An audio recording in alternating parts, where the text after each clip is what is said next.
a podcast to honor the gods. This better come with a sacrifice. Dave X Media.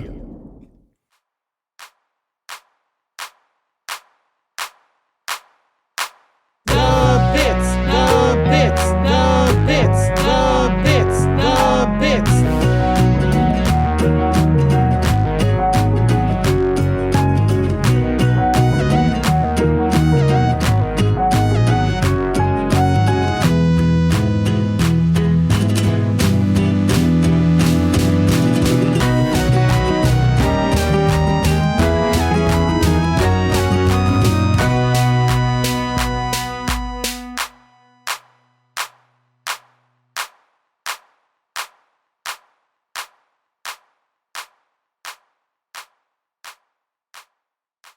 Hey, gang, if you want to see me and Charlie at DashCon 2 as as content creators at DashCon 2, featured content creators, you should alert DashCon. I believe at the time of recording, they just updated their site. They're like, hey, we're still planning shit, but if you have people who you like, you should send them to us. Just at them. Just at them a bunch. Like, I don't know what to tell you. It's... Here's the actual thing, though. It should be, obviously, damn meme page, cultural phenomenon. And, like, cards on the table, if we're talking about another, like, podcaster in the sphere, it's probably gonna be Erica, Seaweed Braid, and also they are actively participating in Wicked the musical. And if we're adhering, if this is truly meant to be a Tumblr con, Wicked was Tumblr catnip. So absolutely no disrespect to any of the rest of us, including myself, but of all of them, it should be those two plus a guest, which is how Charlie gets and Carter get it, and the rest of us fume. The amount of Tumblr side blogs I have should mean that I get to be a Tumblr personality. I don't know if I've told the greater internet about how I just made Tumblr side blogs based on all my characters. And it was great. That was a time of my life. All right, fantastic. All right, now we are caught up. Welcome to The Bits, hosted by your favorite jam buds, Robert. And Charlie. Hey. Charlie, we finally made it. We're here at the end of season 1. Are we here? At the end of all things? Oh, wait, it's just season 1. Yeah, we're here at the end of season 1, but we're here, we are in prison. At least we get to record this episode with our cellmates who would like to introduce themselves. Do y'all have a theme for introducing, or like, can I just start talking? We just kind of go off the cuff, honestly. Go off the cuff. It's all memes and beans. We have Darian and DJ of Muses and Mythology with us. Say hello. How's it going?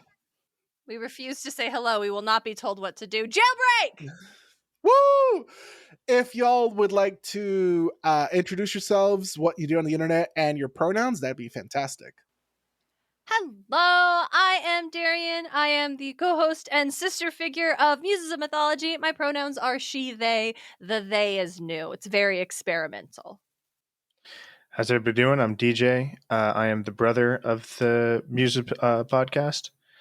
And I play games on the internet. He posts about breakfast. Him. I do post about breakfast now. Yeah, that's true. Hell yeah. I love how we've had back-to-back Percy Jackson podcasters for the 2-part finale of season 1. It's amazing. Would you like to tell the audience what your introduction to Steven Universe was and how you got into the show? Jailbreak! No, for real, it was this episode. It was that episode for like most of our siblings. But for me, my buddy Dalton, he's like, yeah, you should watch. He gave me a lot of cartoon recommendations. I got into Adventure Time and My Little Pony because of that fucker. Mm-hmm. Good shit. But yeah, Steven Universe was like, yeah, you should check it out. It's pretty good. I'm like, okay, cool. And I started watching it like a couple months before Jailbreak. Hold on. Am I maybe conflating two memories? Was it Adventure Time that we were giving you a hard time about because we thought it was too goofy, or was it Steven Universe that me and Johnny were giving you a hard time about watching? It was like both, I'm pretty sure. Probably both. It was both all up until like Marceline's introduction and Jailbreak for the both No, of you. no. It was actually, we were dunking on Marceline because the song calls her a sexy vampire lady. And we were like, what are you watching? This is For good. me, It's fun. it's so good. No notes. For me, the thing that got me on board with Adventure Time was the Fiona and Cake episode and being like, that's right, they yeah. did a full gender bend thing and like completely canonized it. That's really cool. I've never heard of a show doing that. I want to get into it. And likewise, it was Jailbreak where I'm like, wait, there are gay characters in a kids cartoon? I didn't know you could do that. Yeah. I just finished watching Legend of Korra. So like I'm feeling very vulnerable right now. This feels like a great time to plug my Cabbages' Pride episode, which I listen to fairly frequently, where Charlie and I were guests on, and we briefly talked about the connection of how Legend of Korra was the beginning of queer representation in cartoons, and how Steven Universe was one of like the next steps up from that. Huge. No, here's the thing. Listen, Yeah. Lumity, She-Ra, Adora, and Catra, like they owe so much to Korra and Asami, and I feel like the kids don't know that. They don't respect what it was that Legend of Korra did. And yes, looking back on it, it's not a lot. And it's not a lot. And they did what they could at that time, and it meant a lot. It allowed for Baba Lane to be able to be publicly canonized. It allowed for Steven Universe. It allowed for She-Ra. It allowed for the Owl House. Like, there is a moving forward, and we respect Legend of Korra in this house. Yeah, seriously. I think I'm doing it right. I'm making my girlfriend watch Steven right now, but she started with Avatar and Korra, and she's just like, wait, this is the queer representation y'all are talking about? I'm like, yes, this is where it starts. This it was gets so better. huge. It was so it's huge. all we had in 2014, 15. When did the Korra end? Right around the time that this started, I think. Yeah. And this episode was March 2015. Yeah. This episode is, of course, Jailbreak, which is season 1, episode 52. Charlie, we fucking made it, of Steven Universe, which premiered, as Darian said, March 11th, 2015. Oh my gosh. Oh my god, it's 52, like 52 cards in a deck, right? Yeah, there you go. 50 cards in a deck. I said March 11th, I meant March Charlie with 12th. the red string. What does it mean? What does it mean? Listen. Wait, get me a card deck that is based off of season 1 of Steven Universe. Cute. Oh my god, Barda Right? as the queen. Yeah. It would be a really weird card deck. Like, you couldn't play any card game with it if you based each card off of some attribute from each individual episode. No, you could. It'd be a really funky card game. So maybe once upon a time, Darian collected playing card decks based off of animes that she liked. Oh yeah. I was gonna say, if anybody would understand this, it would be Darian. And so I see. Listen, you could, because each card had a different thing on it, but the suit was still there. The Ace of Diamonds, the 3 of Clubs, like it was still there and on the image. We have 4 suits, and we have 4 crystal gems, 4 diamonds. Yeah. We go full spoilers, by the way. I don't know how. I assume both of you have watched a majority of the show, if not the whole show. Yeah, we've watched everything except for Future. Okay, so we'll refrain from future spoilers then. Oh no, we know what happens. No, we know entirely what happens. Like I haven't watched depression. Future. Yeah, Steven gets depression. And actually, we just rewatched Jailbreak before coming to record. And I was like, I think we should watch Future. No, DJ, I did watch the first half of Future. I was watching it as it was airing with our other brother, Johnny. And then the pandemic started. So I couldn't go over and watch episodes of Future with my brother, Johnny. And I was waiting to watch with him. Meanwhile, this motherfucker was watching them without me. Oh, siblings. The audacity. Before we begin our episode wrap up, hey, Charlie, do we have any posts? Did the postman bring us some posts? The postman did not bring us any posts right now. A tragic day. Well, we at least have a mail, and DJ's right there. Hello. That's true. We have a singular mail on the episode. One singular mail. Just like last time. Always loved this joke when we have a cis male on the podcast. It doesn't happen often, but when it does, it's a great joke. So the episode starts with, hey, Jasper successfully defeated the Crystal Gems, and Steven wakes up imprisoned in a cell, and he is a black guy. I think this is the first time we've seen Steven, like, kind of permanently damaged. Not permanently, but, like, physically hurt. Yeah. Yeah. Yeah, this is important. This is You don't see a important. lot of people get hurt in media like that. Mm-mm. No. I had the thought when Steven woke up, I'm like, I bet Jasper was really confused he didn't poof. Yeah. Jasper's like, True. he's not moving, but what's going on? And just threw him in. That's why they like it's probably fine, and didn't realize he was an organic creature. Yeah. Mhm. To Yeah, be fair, exactly. part of the reason they're bringing them on the ship as prisoners is to like show the diamonds, hey, look at this weird fucked up thing. He's not poofing. Yeah. Well, Jasper, I'm so sorry. I really should have watched The Return, and I didn't. I watched Jailbreak twice instead. Oh, Sam. Jasper thinks that Steven is Rose Quartz, right? Oh yeah. Yes. Yes, because Correct. he sees the shield. Yes. Yeah, this is the start of the misgendering of Steven Universe and dead naming of Steven Universe? Question Literally mark? dead naming because Rose is gone. That's so interesting. Is the ongoing. I really okay. Hold on. Now let me I'll focus only on Jailbreak and what we learned in Jailbreak. I won't go off. I'll stay zeroed in this one. But speaking of like, hey, but like on the topic of like the organic thing or like Jasper being confused when Steven didn't poof and just throwing like, okay, whatever. I like how the lore of Steven Universe is so well crafted in such subtle ways. Like this is a masterwork in universe building without info dumping. Like it's so very very rare does a character outright say what a person or a structure or a society believes and feels. Like we see it through the way things are designed. Like in this instance, like in the 2 episodes prior, because I remember like I actually listened, I was like, I gotta listen to an episode real quick on this podcast to make sure I know what we're getting into so I'm not blindsided by anything.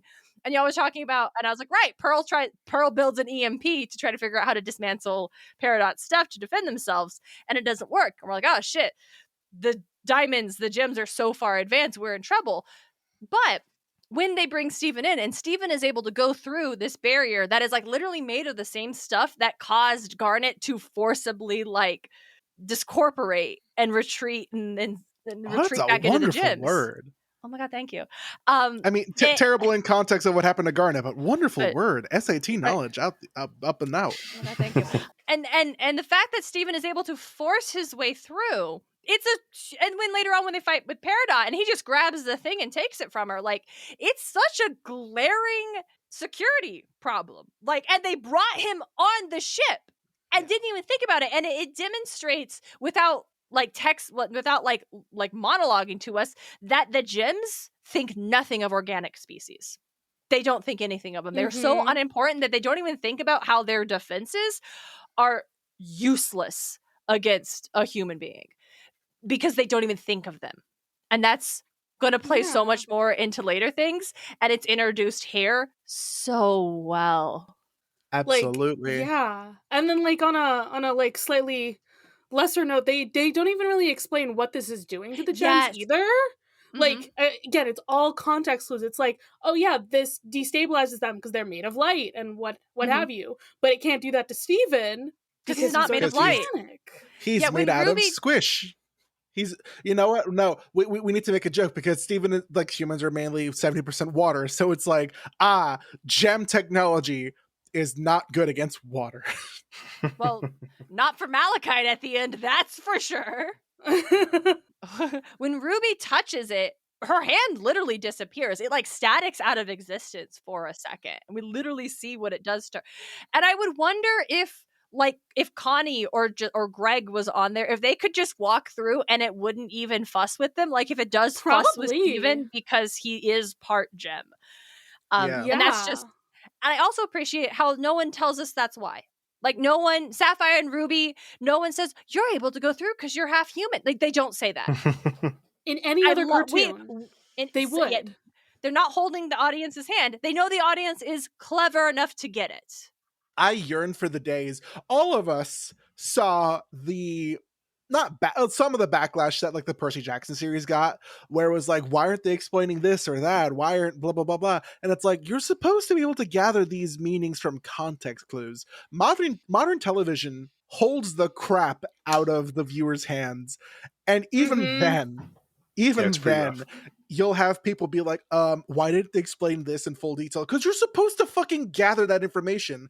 Those literary analysis classes you took in like Mhm, fifth grade, basic English, you know, when you read poems and you read stories and you read Of Mice and Men. Novels? sure, novels. When you read something and when you were supposed to interpret what certain things meant, that was the point. It was training you to be able to interpret media. It's called media literacy. Exactly. And I'm so not to sound like a TikToker, but give me a second here. This is something that throws me. I get so mad because it is that. It's exactly that. It's people being.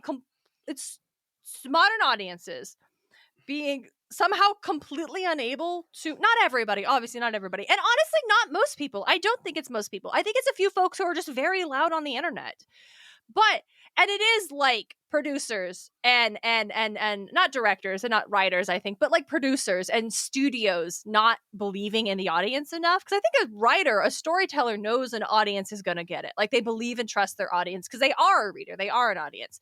But that is a problem, like you said. But it is so much like you were whining about how the fact that you didn't get why you needed to like analyze a poem, and now you're sitting here telling me, well, obviously the creator of this show supports abusive relationships because this show had an abusive relationship in it, and that's just not okay, and this show is #problematic, except that the Yeah. abusive relationship in question is like literally being defined as like and shown to be bad.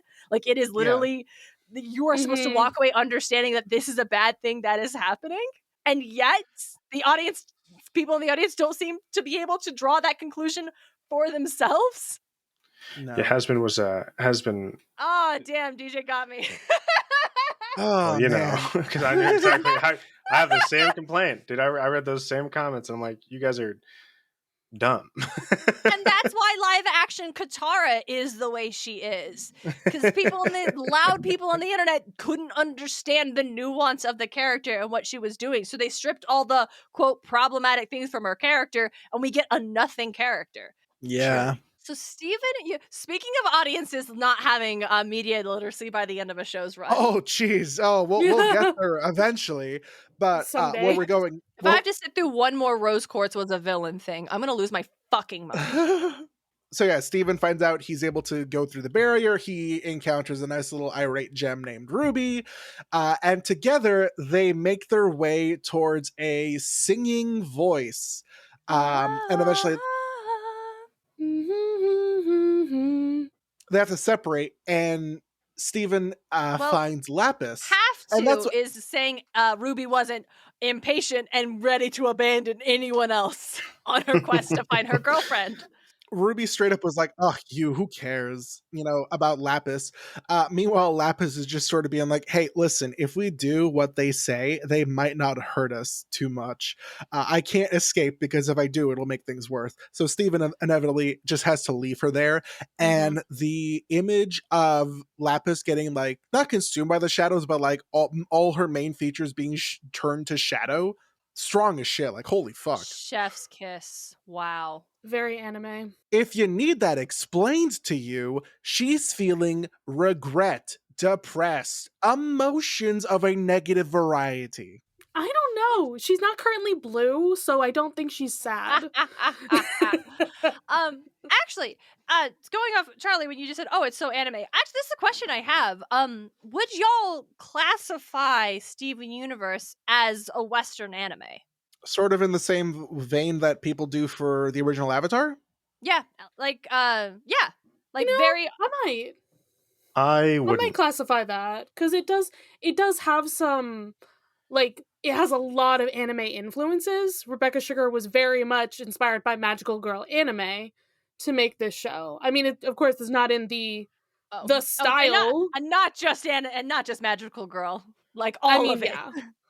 But Yeah, also I would say I don't think the art style quite hits anime notes, right? We're looking at Teen Titans, Avatar. Yeah. I think anime is more of an art style. I mean, don't get me wrong, it does draw a lot of influence from anime, and I can recognize that. But the style of animation and that art style just doesn't hit it. Yeah. I think speaking briefly about Teen Titans, is that I really love whenever people bring up 2003 Teen Titans, not for any, like, they'll say, oh, that's a great show, fine, but then they'll talk about how Dick Grayson Robin in that show is a fucking menace, and I'm like, yeah, no, he fell like 50 feet double kneeing someone in the face, like, bro's a menace. Just brought this up. Yeah, wow. Yeah. Literally called something. You said it was disgusting. It was and I was disgusting. Confused. It was a And you're like, no, no, disgusting no. move that Robin used. And I compared it to I just watched all of Super and Ultra nice. Instinct versus Kefla. Oh, yeah. That was like him riding that energy wave was just, it's disgusting. It's so fucking weird. I cannot believe he did that. How strong are this man's fucking knees that he can fall the length of a building and then knee somebody in the face? It's crazy. So good.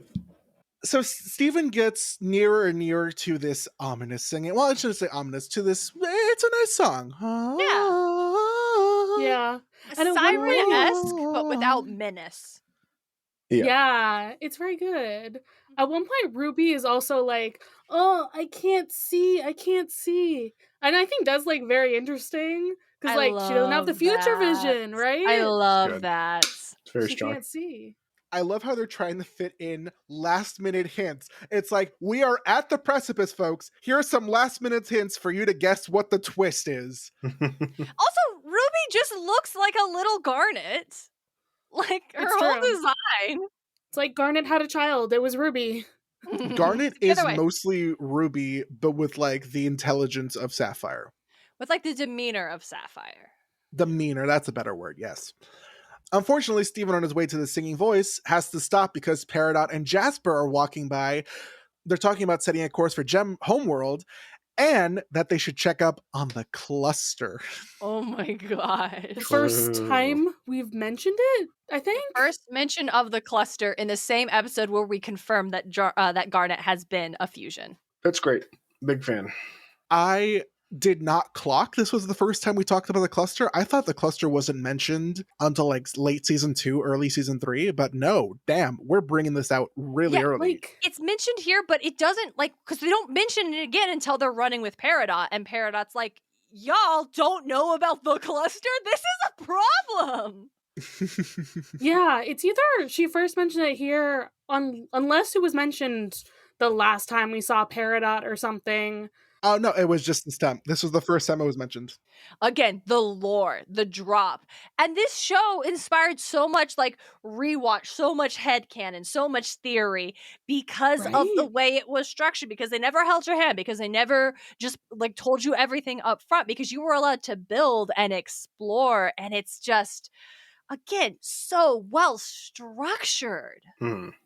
I really want to argue I think the last cartoon I can think of that properly did the whole like mystery and nuance and like didn't reveal all of its cards right up front might have been Gravity Falls. I might be biased because I'm currently watching through Gravity Falls properly for the first time with my boyfriend. Hey. Nice. And as someone who already knows all the twists, it's also funny to be like, oh, hey, look, Bill Cipher reference. And he's like, shut up.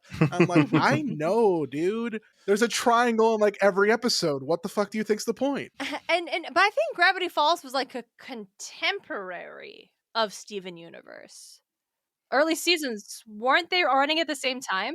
I think so. For me, it's Infinity Train, dude. Oh, Infinity Train does such a good job hiding there. Have just the mystery. It's fucking peak. We don't get all the answers to Infinity Train because unfortunately it was canceled. Hate to see it. Yeah, no. I think the Owl House was working really hard to do the same kind of thing, and then had to scramble right at the end and like give us a lot of stuff. Mm-hmm. But I think there are also still pieces that, like, literally, there's like a shadow puppet show that explains the Big Bad's backstory to like confirm what the audience had already kind of pieced together. But like, That's funny. it was just because they got canceled and they had a mad dash. That's great. Listen, Big fan. explaining to me the villain's backstory through a puppet show will never not be boring. I think it's only happened once, but if it happens again, I will be sad. It'll be great. And you're 2 nickels. What? It's like, I say puppet show just so no one ats me. Yes, it's actually like a shadow thing while they're on like a hay mize ride, but like, work with me here. It's a puppet show. Sort of to the same vein, Correct. the first Deathly Hallows movie did when they were talking about the Hallows. Yeah. Hmm. That's my second nickel, but you can take it back. I do love a shadow puppet thing.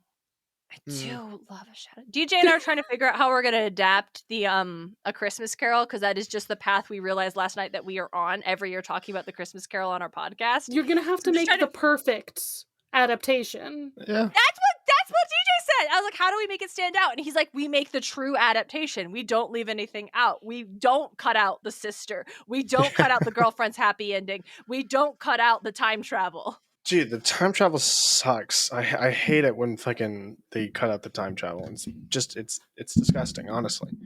Yeah, it's showing that Scrooge is too late. He can no longer change anything in that Christmas present, and that was just And they give him the it gift was nice. that yes, you can.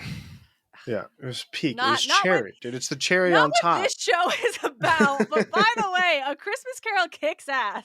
Christmas Carol is so good. Go subscribe to them on Patreon to hear Muses. Yeah, to get good old Muses Bunker 9, it's great. I don't know if I've ever told y'all my favorite adaptation of Christmas Carol, just because I'm a child inside. It's the Daffy Duck version. Yeah, it's a classic. Oh, I think I was so Mm. critical of that one. You were stupid you critical were. of that one. You did not like I it. like it. I love it. It's so good. There's that line of aging. I was just a little too old to love it as much as you did. But Mickey Mouse, fuck yeah. Oh, fuck yeah. Mickey Mouse is the best one. Yeah. Ugh, my I hot wouldn't say it's the take. best one, but it's a good Okay, one. here's Arguably no, the best one is Jim Carrey's. No, but it's the also best one is Scrooge on Netflix Netflix. is from last year. Scrooge on Netflix is pretty peak. Aside from The that, musical one, the Jim yeah. Carrey one's not bad. And the music one is also an adaptation of one from the 50s, but you don't realize that until Christmas Present starts singing. Oh, Yeah. yeah, I've heard about that.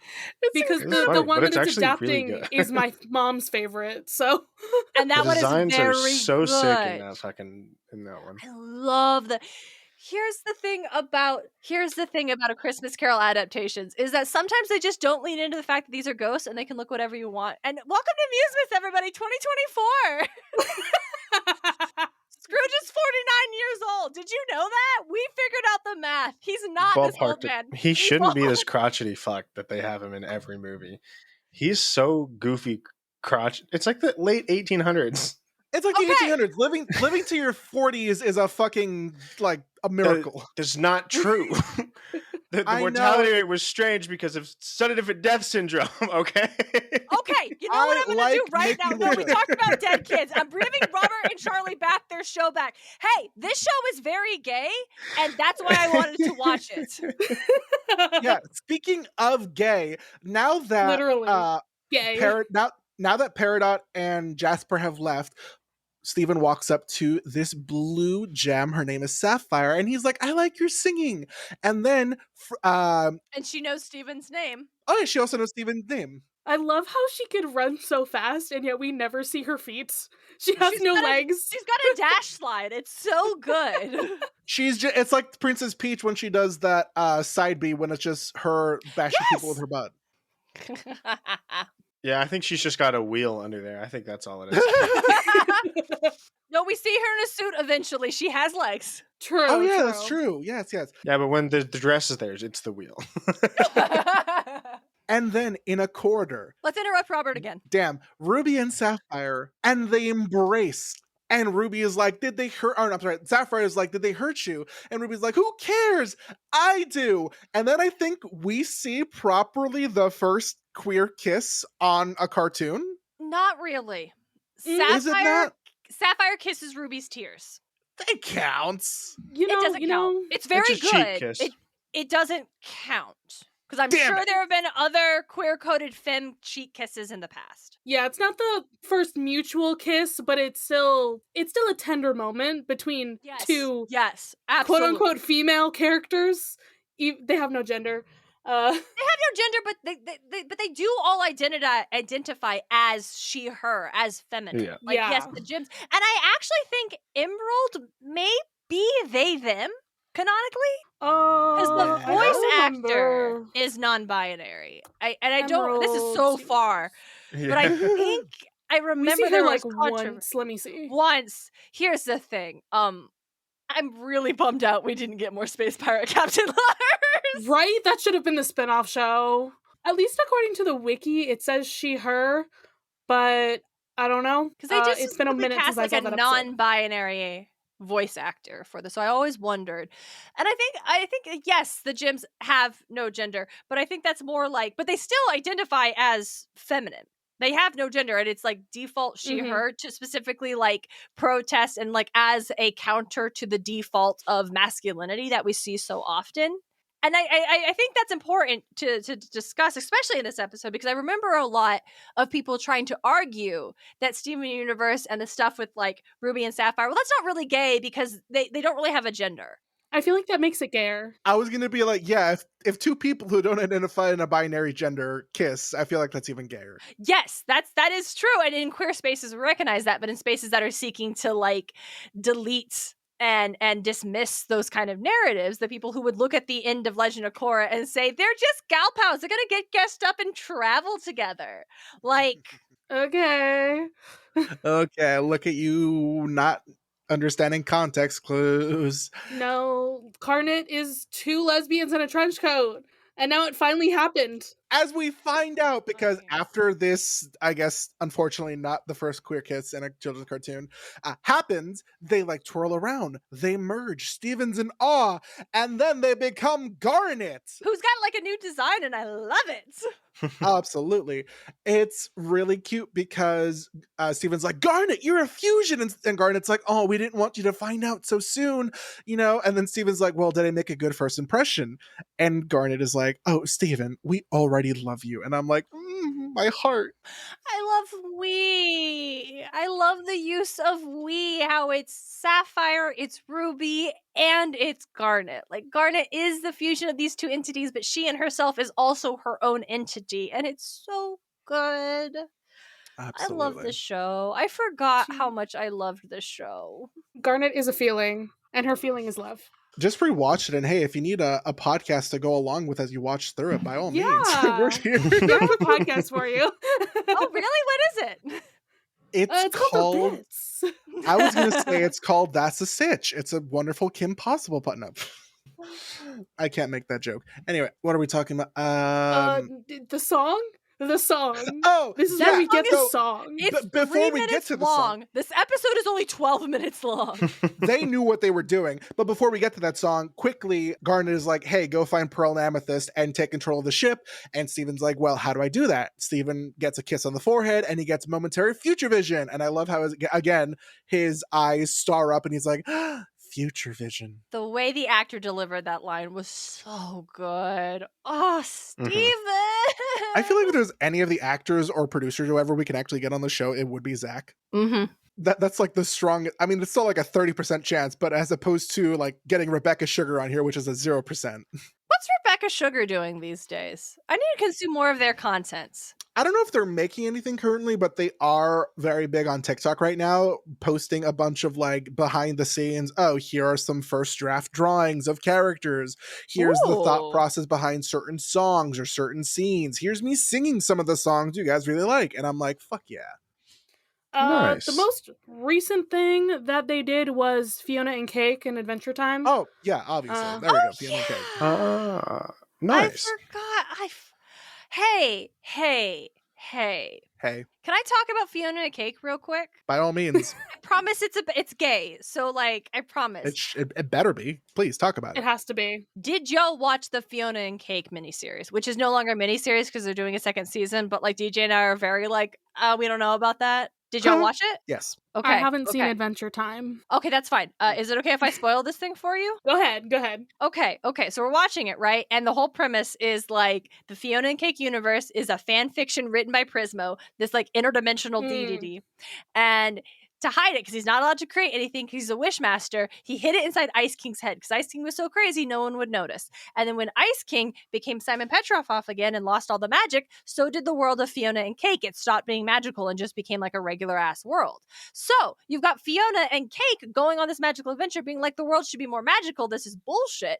And we've got her friends inside Ice King's like head, basically this normal ass place, Marshall Lee and Gary, who formerly was Prince Gumball, but you can't call a normal human man that, so his name is Gary, and they are Marceline and Princess Bubblegum's gender bends, right? And they are canonically a couple. And so it's these two characters meeting for the first time and like hanging out. And at one point in time, they are both dressed like Yuri and Victor from Yuri on Ice. Because they knew what the fuck they were doing. It's very good. But that episode came where they finally like get together and they have this great moment where they stand up. Gary stands up for Marshall Lee to his shitty mom. He's like, I don't need your deal. I don't need to have my business grow through you. You should be nicer to your son. He's a great guy. They leave, they kiss. I look at DJ and say, I don't want this world to change. I don't need it to be magical. It's magical already. The gays did it again. I'm afraid if we get magic back in this world, these two won't be together, and that's unacceptable. I was going to say, I have seen the images of those two, at the very least. Everyone's gay, everyone's kissing. You know who's not? Jasper. Jasper is all by herself. She's single. Jasper gets no kiss. It's wild. So Jasper shows up, and she's like, ugh, you guys fused again? It's the line. It's the line. It's just a cheap trick to make weak gems stronger. She says the line, which is, I mean, we regularly quote that line as a joke, but also it's very heavily like, it's a meme, but also very heavily like, hey, you can read between the lines, you can read the context. Some kind of phobia, homophobia, perhaps. Homophobia in my cartoons? Yeah, Jasper's afraid of gay people. Yeah, it is so interesting because it's another thing that implies a lot about the gem world because it's such a how do I want to word this? The ability for Ruby and Sapphire to fuse like that is so valuable. From a species level, they create someone entirely new who is so powerful and so strong and so capable. And you would be like, it's so strange that Jasper is so anti against that. And we'll see very much later that it's not necessarily just fusion that she has a problem with. It is the cross-gem fusion that is viewed as being incorrect because fusion, when it is used, is literally used to just make a group of gems stronger than they are. Yeah. And so that's so interesting. But it's also kind of relating to like there have been studies in species on Earth regarding like homosexual behavior, and they like with penguins specifically, or they find that like those in animal species where there is like homosexual behavior, those couples will raise orphaned chicks, which is something that like the hetero couples aren't going to do. They're just going to make a new baby. And so it's like, not that there needs to be a genetic justification for people living their lives, but it's like, actually, this helps a species continue to survive, weirdly. And so it's like, no, clearly fusion is a great thing. And so it's super weird that you're so anti this when we can see this is wonderful. Anyway, Rebecca, the Crooniverse just did a lot. They were doing a lot. If I recall correctly, at least, I don't remember if it's still canon or not, but at least at this point when the show was coming out, there was a lot of talk about how Garnet is almost a perfect fusion. Yes. I loved that this confirmed one of the earliest fan theories of Steven Universe, like Garnet was a fusion. Like that was a huge fan theory. And also there are people who are like, no, she's not, don't be ridiculous. Like I love that. But yeah, that's the other thing is like why are some fusions so balanced? They look bipedal, they look standard, and some so monstrous. And it's the idea of the being like a harmonious fusion, that Garnet is a perfectly harmonious fusion, where later on we see Malachite, and no, she's not. No, she's not. Yeah, we love that juxtaposition in this episode. It's funny, because in your other episodes, you just get through this is what happened in the episode, and then you actually talk about the episode. But no, not while I'm here. Not while Darian is here. Wow, having a nuanced conversation about Steven Universe. Holy crap. Who does that? Okay, so we talked about this, and I think like we talked about Korra and how it's easy for modern audience not to understand how important the end of Legend of Korra was in the terms of queer rep because it feels so nothing. But if you don't understand what it was in its timeline. So this episode came out in March 2015. Do y'all know when same-sex marriage was legalized in the United States? June of 2015. 626, baby. 626, baby! Stitch is gay? Yes. Actually, yes. According to Disney. At Disney Gay Nights, they put Stitch in this like kind of leather biker, like leather daddy outfit. And I don't mean that, but like he is there. The amount of Rainbow Stitch merch, I think Disney knows what they're doing because he's all about found family. Gay. The most gay. But I think you can't underestimate how important this episode was, especially in the United States, where again, same-sex marriage wasn't legalized through a vote or through like the governing bodies actually passing legislation. It was the Supreme Court being like, y'all can't actually make this illegal due to like the constitutional right to privacy. And that's something I talked about on the Damn Snack Bar podcast regarding the Nico scene. Not to bring Percy Jackson into this, but I've drank a whole box of this wine and I'm feeling it. We're just gonna go off. But I had one glass. Damn, am I a fucking lightweight? Yes, your ancestors would be ashamed.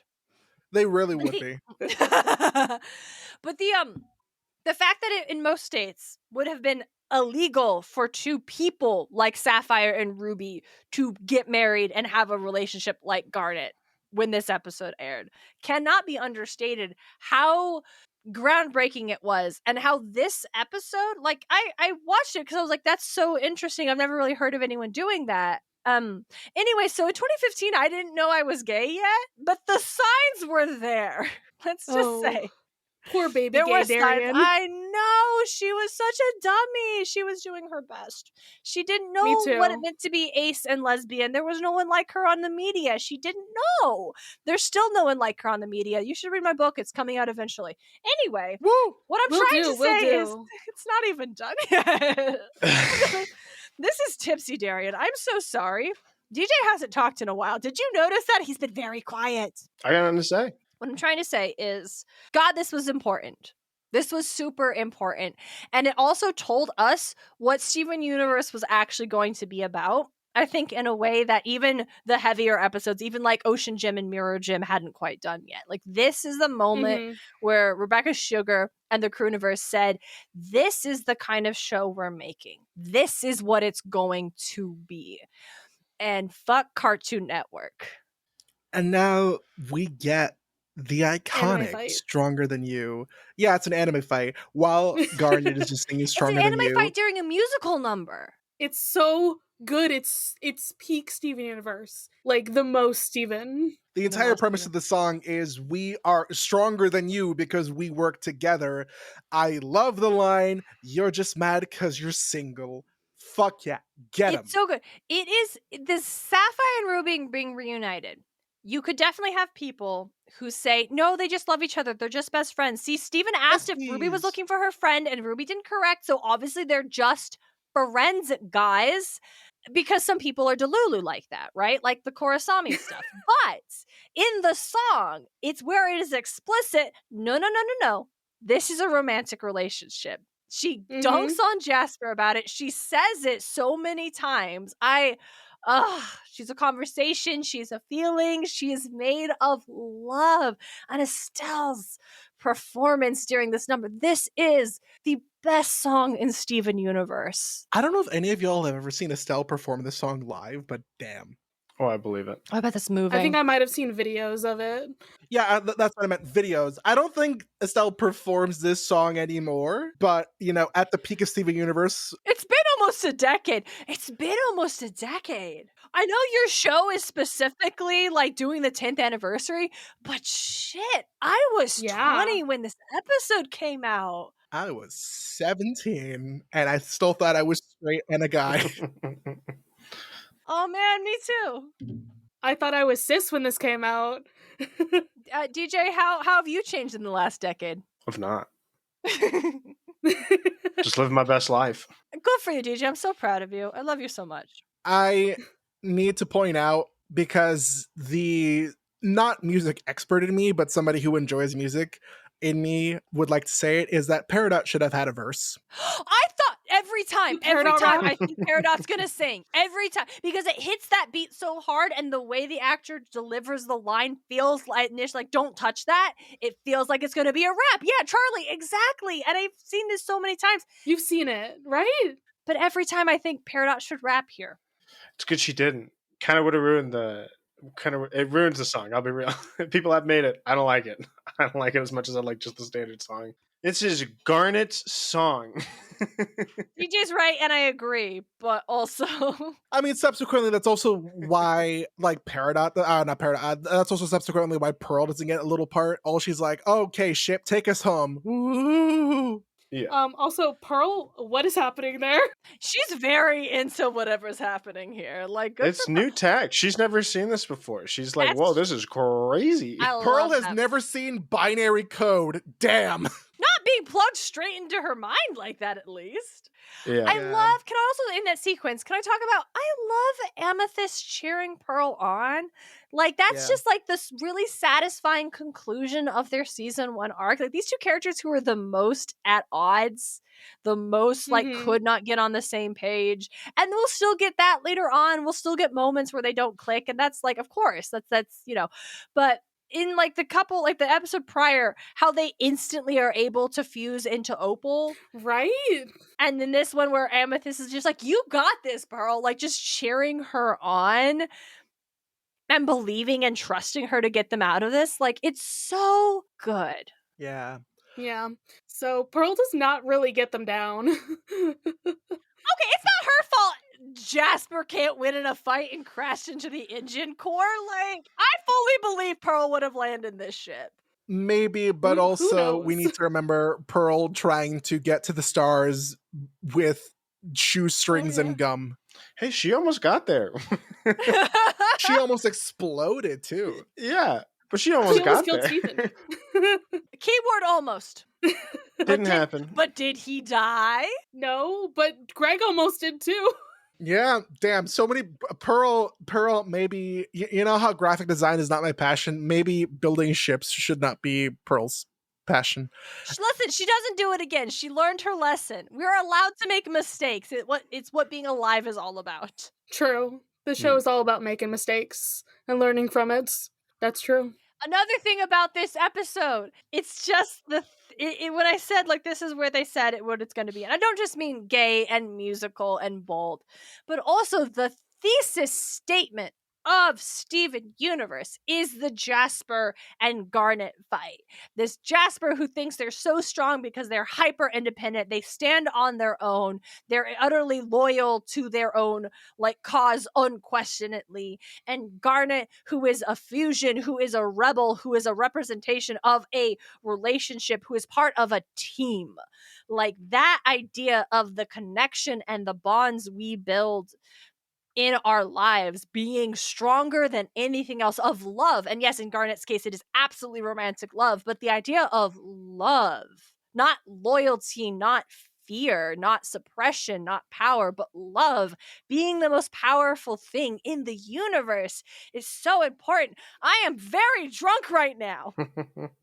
I'm enjoying every minute of this. This is great. This is probably going to be our best. I mean, you know, we have to go all out as the season finale. Jailbreak! So that jailbreak is successful because they crash land the ship. They all technically break out of jail. I mean, I guess you break out of jail if the jail no longer exists. No, they broke out of jail. She even broke out of jail. They also broke out of they super broke out of jail. Not only did they break out of jail, they broke the jail. They broke the jail. They broke the rules of the jail, actually. And so they crash landed. They're all safe. And Jasper's Even also Jasper. alive, and she's Jasper's also alive. Before we do that, he gets them in the bubble. He Yeah, gets that's in how the it's bubble. It's such an arc from Jim Glow. He Yeah. couldn't do it at all, and it reminds me of Violet from The Incredibles. That's exactly what I was about to say. It reminds me of Yeah, The Incredibles. exactly. Also, he's concerned about Lapis, but there's no time to get her, so she has another anime sad moment. Yeah, so unfortunately, Jasper's still alive, and thankfully so is Lapis Lazuli. And before Lapis can fly away, Jasper grabs onto her and she's like, fuse with me so we can defeat the crystal gems. And then Lapis begrudgingly accepts. It's so funny because Jasper's side's like, oh, they trapped you here, they hurt you, they used you, like, has no idea, like, cannot comprehend that she's listing all the same things that she did to Lapis herself just now. Yeah. Exactly. Yeah. And and then then they become the perfect fused. toxic relationship. Honest to So God, this is crazy. like if Garnet is the epitome of like following like perfect sapphic love, quote unquote, whatever that means. Like a harmonious relationship. Yeah, Malachite is God, The most toxic relationship you ever saw. yeah, pretty Yeah. much. So Yeah. much so I can now I don't know who here loves the Mountain Goats, but I am a huge Mountain Goats fan. And I don't think it's their most famous song, but it's definitely a song that's blown up in recent history because it was a TikTok song. It's called No Children, and it's essentially a breakup song. Oh. Or like it could be a breakup song, toxic relationship song, whatever. And one of the lines is "Han, unlovable Han, and I hope you die, and I hope we both die." And that can really apply to this moment when Lapis and Jasper have fused, and Lapis like takes control of the fusion to drown them and to, in her own words, keep them prisoner here forever. I wonder if someone's made an animatic of Oh, them with that. I bet you they have. Hold on, let me quickly pop up the YouTube machines. I like Malachite's design. I keep using Malachite because we know that's what it's called. That's not what they say in the episode, obvi. That's much, much later. Yeah, also important to note is that like Alexandrite, I'm pretty sure she doesn't have her own voice actress. Also, it's just like combined of the gems' voices. Mhm. Like it's just Lapis and Jasper's voices like together. That's so interesting. Just like because it's not that way for other fusions. Nicki Minaj is the voice of oh god, what is Garnet and Amethyst fusion? DJ, what's Garnet and Amethyst fusion? Garnet and Amethyst. Sugilite. Silgalite. Yeah, Nicki Minaj is Sugilite, so Yep. The one that we never talk about. Do we have to pay her? Oh, we do. Okay. oh my god, I love I just quickly... wait, what's Garnet and Pearl's fusion? What's Sardonyx? Sardonyx is like my favorite next to Rainbow Quartz 2. Like literally the Pearl fusions. And obviously Garnet. But Garnet doesn't count because that's not fair to anyone else. I'm a huge Smoky Quartz fan. Oh, I do love Smoky Quartz. I love all of them. Actually, never mind. They're all my daughters and I love them. They're all fantastic. I actually think Rainbow Quartz 2.0 is him. So I think he's my son. They? Question mark? I think it's he they. Right? Listen, if you tell me that no one who designed Rainbow Quartz 2.0 had listened to the Adventure Zone, I'll call you a fucking liar because that's Taco from the Adventure Zone. Mm-hmm. Yep, he they. That makes sense. God, I love that. God, I love. I can't. It's not funny, but it's also kind of funny after Malachite drags themselves down to the bottom of the ocean. Everyone's just sort of standing there looking. They're like, what the fuck just happened, dude? And then the episode ends with Steven's phone ringing. Let me tell you right now. Wait. Garnet says a line first. Garnet says, wow, they're really bad for each other. And it's like, Garnet, what the fuck? You gotta love a healthy sapphic relationship bashing the shit out of a toxic one. That's true. It is their right. Mm-hmm. It is their right. And then his phone starts ringing. Yeah, the episode ends with the phone ringing and Connie calling, being like, hey, what's happening? I need to tell you right now, it was like a Pavlov effect when I heard the fucking ringtone. That was my ringtone for it is my a good ringtone. chunk of time. Because I love that song. I think mine might be the theme of Yuri on Ice. But I may have changed it after me and my terrible ex just stopped. But it was for a very long time, not to put myself on blast. Oh my god. Yeah, mine's just some default Samsung. Fucking sound. Find the straight boy in the room. It's awesome. I hear it. It's a grand orchestra. It's really cool, actually. To be fair, 2016, 17, 15, whatever, was like, I think the last proper time it was cool to have your own custom ringtone. I think it's still cool. Here's the thing. I feel like there was the age of people who grew up like late 90s, early 2000s, who had flip phones and they got to figure out how to put whatever songs they liked on their phones for free because, Yeah. fucky old ways of getting songs on your phones. And that slowly evolved into the next generation of phone users and Apps. whatnot. Yeah, into apps. And now you can download also for free, or you can pay if you want to be a fucking, goody two shoes for songs and ringtones. And nowadays, it's kind of so normalized that you can just download whatever you want for free off the internet and then find some way to make it your ringtone or your whatever on your phone. Shit! Mine's a fucking ringtone version of Loser Baby from Hazbin Hotel. Yeah, that tracks. That's fun. It's been on Amazing. silent for so long. I've never heard it. So now we get to go to the Crystal Temple for some Crystal Temple trivia. This episode was originally the last season 1 episode. However, in order to air this episode during fucking Stephen Bomb, a few season 1 episodes had to be pushed back, which caused some episodes to be aired out of order. Nice. Well, this episode is Ruby and Sapphire's official debut. They've been a part of the Crystal Gems as Garnet during the entirety of the series, with the 2 silhouettes seen in Fusion Cuisine when Alexandrite was unfused. And therefore, they have been fused as Garnet and never seen before this episode. Peridot and Jasper used an object called a gem destabilizer. Its function is to cause gems to retreat into their gems, making them unable to fight. In the case of a fusion, it immediately destroys their physical form and forces the individual gems to retreat into the gemstones. The same technology is used to create the barriers in the jail cells of the gem warship, preventing gems from escaping.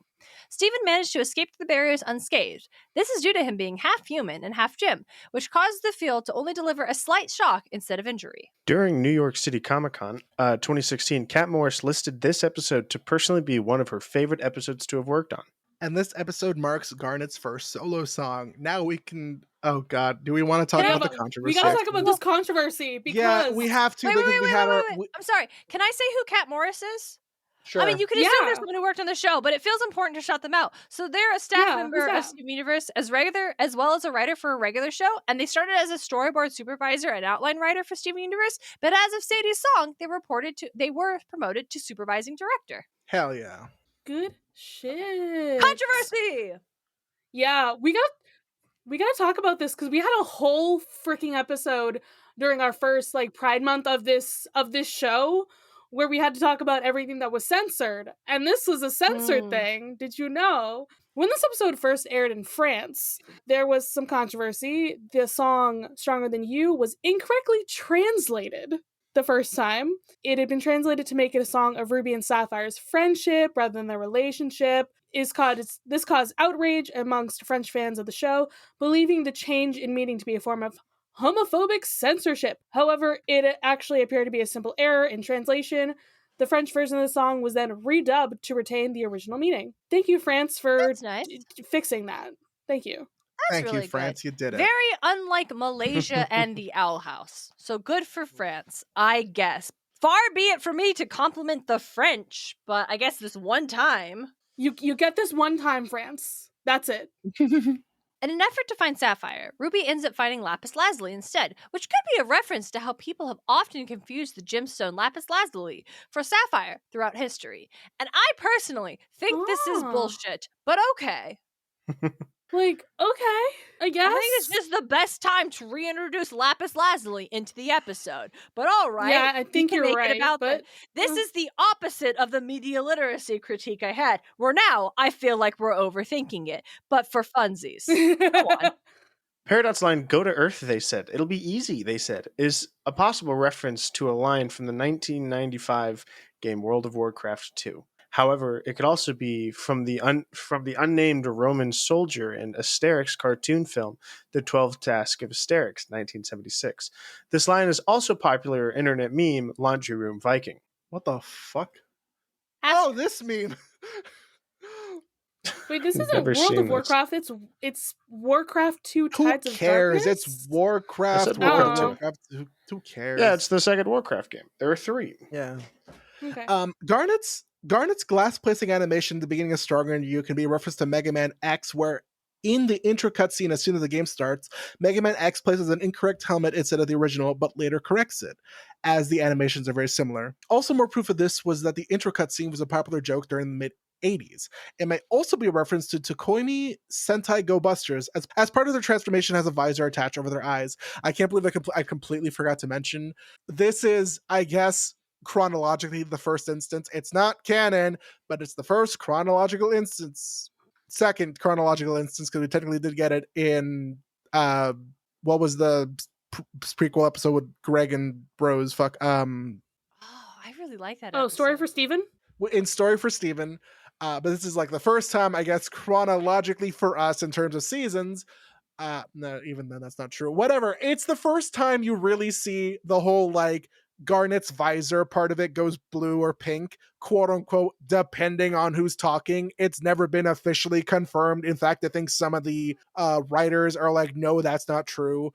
But hey, I think Rebecca Sugar has said it's not true. Hey, over analyzing Steven Universe, have we not spent the past hour doing that?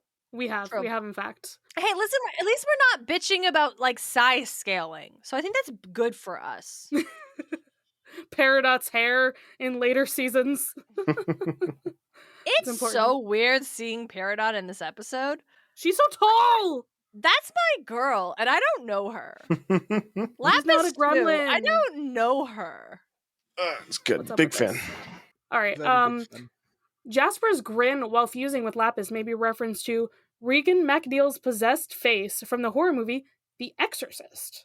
Okay. I can kind of see it. Ruby and Sapphire's dance is a reference to Pazu and Shita and Hayao Miyazaki's Castle in the Sky, which makes me so happy. I love Connie in the beginning of this intro sequence where she's got the hat and it's going by and the wind, but also I can't wait for her to get her sword. Yeah. Sword's important. Sword's great. That's my girl. The homeworld symbol seen on the floor during Jasper and Garnet's battle is similar to the appearance of the Triforce from the Zelda series. Is it? It's a bunch of triangles. Yeah, right. That feels like no. It's a little cheap. I love the homeworld. Everything is the homeworld stuff. I love the homeworld stuff. I love the diamond stuff. There's one episode where Steven goes really high in the air and a plane goes by and it's got like diamonds on it.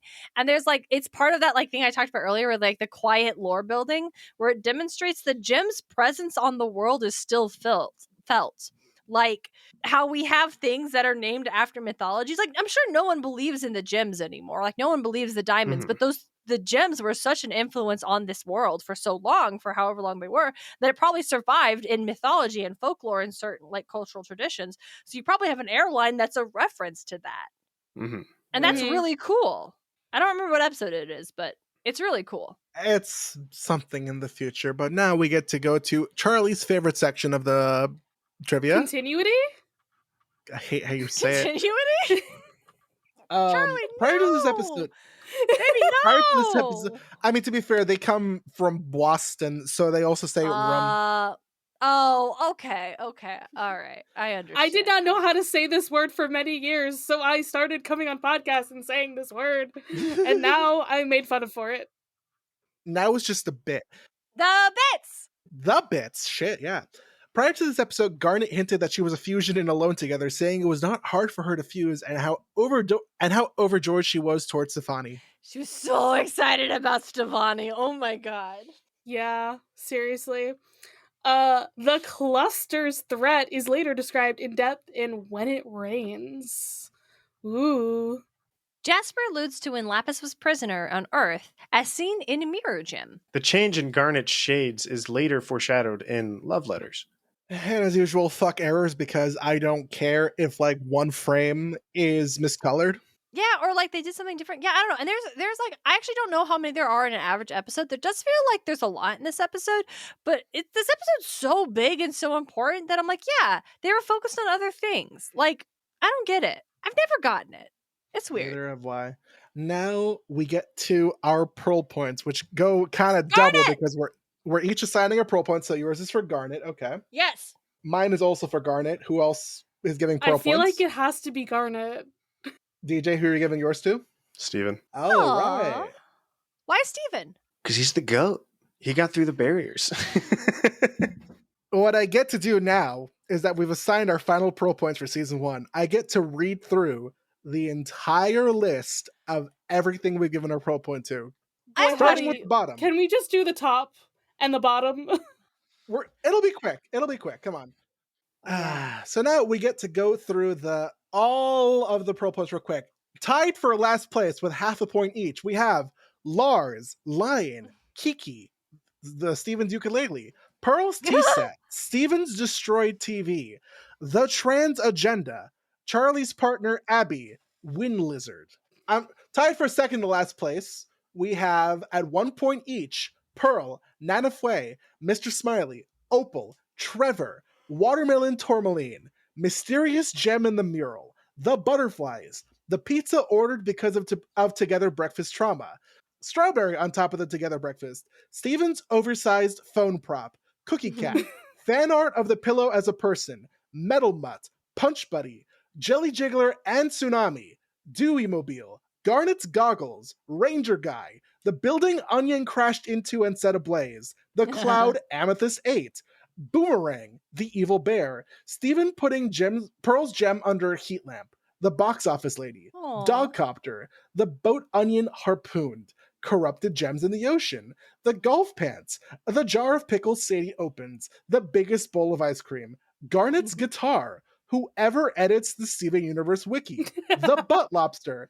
durian juice, Connie's glasses, MC Bear, Mayor Dewey's head on his truck, the funny commercial Greg wanted to show Steven, duct tape, the big sleeping bag, VI pizza cards, Mr. Fryman, the big fish they killed and ate, flowers, the seagulls, bismuth, the paranoid that got broken, nobody, sour cream's glow sticks, the donut Stevani didn't eat, the boulder, the moon goddess statue, the bees, the concept of homosexuality, Charlie, my partner Mac, the little raccoon friend, his name is Dennis, Amethyst Hole, Mr. Maheshwaran, the cherry sweater, the dad jacket, Arkham Icarus, Mrs. Maheshwaran, the Falcon costume, the last of the Guitar Dad t-shirts, the caprese salad that could have been, Little Amethyst, Lapis on the TV, the ice cream that Lars sat on,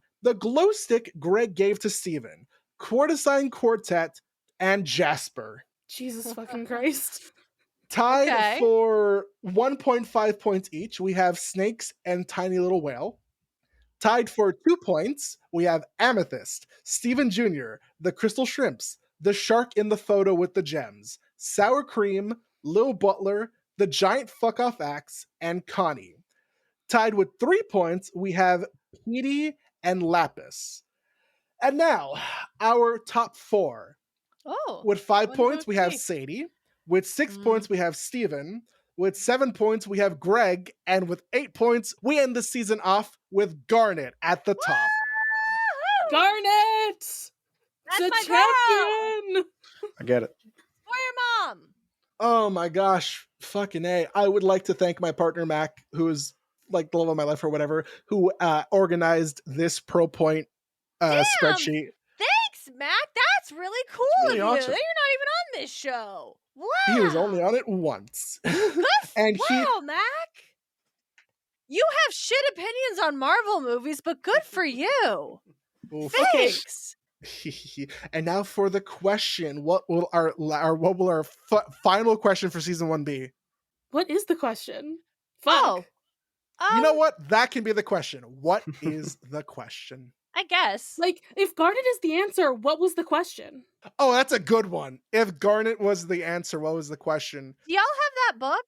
Oh, can I tell this story real quick? No, I actually, do have. I want to come back for that episode. Can I dibs it? Has someone else claimed it? Which one? I don't think you have the answer. Oh, no, the answer. Is it open? I don't think anybody has it. You can have the answer.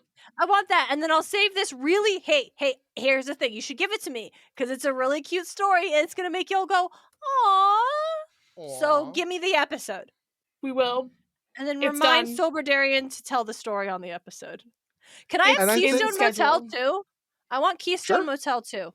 If that's still available, you can. Charlie, you can have it. I want it. Yeah. There you go. We've scheduled 2 episodes of season 2 now. I I really like Garnet. We all like She's Garnet. the best one. Oh my god. So with that gigantic Pearl Points list out of the way and a question that gives more responsibility to the audience rather than the hosts, DJ, Darian, thank you so much for being here. If you'd like to tell our audience where you are on the internet and how they can find you, please do so now. Patreon.com/Muses Mythology. You better believe it. We have so much wonderful content over there. We have double the amount of episodes that we have on Muses of Mythology, which is our actual podcast. You can find it on just about anywhere you listen to podcasts. It's a lot of fun. Follow us on Instagram if you want to see Darian's fun lip sync videos. Follow us on X if you want to see different foods that I try throughout the week. But definitely go to patreon.com/Muses of Mythology. Got a lot of great stuff over there. I also talk about the Inheritance series over at Aragon and Back Again with my best friend Lucia Hart. If you want to listen to me and not DJ, you can do that. Mhm. Hey, is this your longest episode ever? Probably. God, that's always my goal when I'm a guest on the podcast. I want to be Hell their yeah. longest episode yet. Hell yeah. And for the last time of season 1, hey Charlie. Hey, Robert. If every podcast were perfect, we wouldn't have the bits. Bye everyone. Yay! We're going on a brief break until we get back to season 2. We'll be back in your ears relatively soon. We love you. Bye-bye. If you're not back, I'll find you.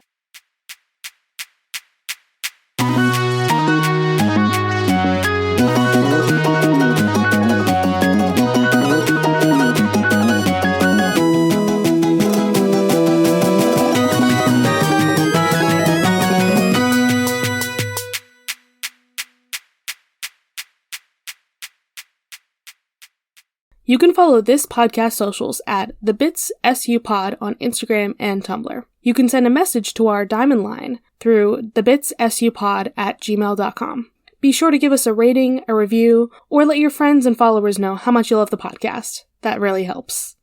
Our music was written and produced by Jason Hilton. You can find him at Negative Selections on Instagram. You can follow me, Charlie, at GreenPixie12 on most platforms.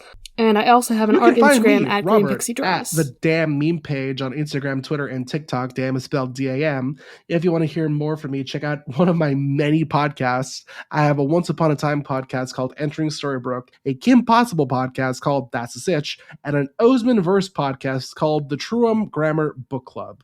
The Bits is proud to be a part of Deus Ex Media, which features great podcasts like Burn Before Reading, a podcast about shiterature, where your hosts, Christina and Leela, cringe about writing. I'm Christina Kahn.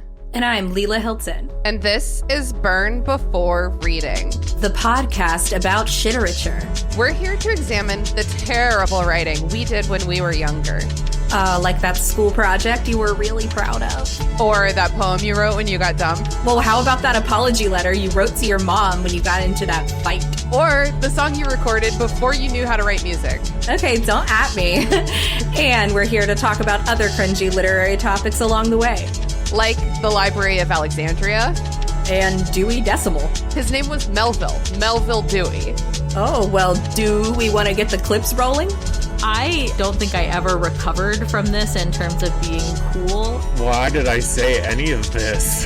I do like the drama. So there is actually quite a bit to unpack here. Oh, all this drama was so addictive as a teenager. There's no punctuation to it. I'll start with that. I actually have no memory of this. There were so many lies that I was telling. It's not terrible. No one really taught me how to write a good short story. That was a journey. Listen to Burn Before Reading every Wednesday wherever pods are cast.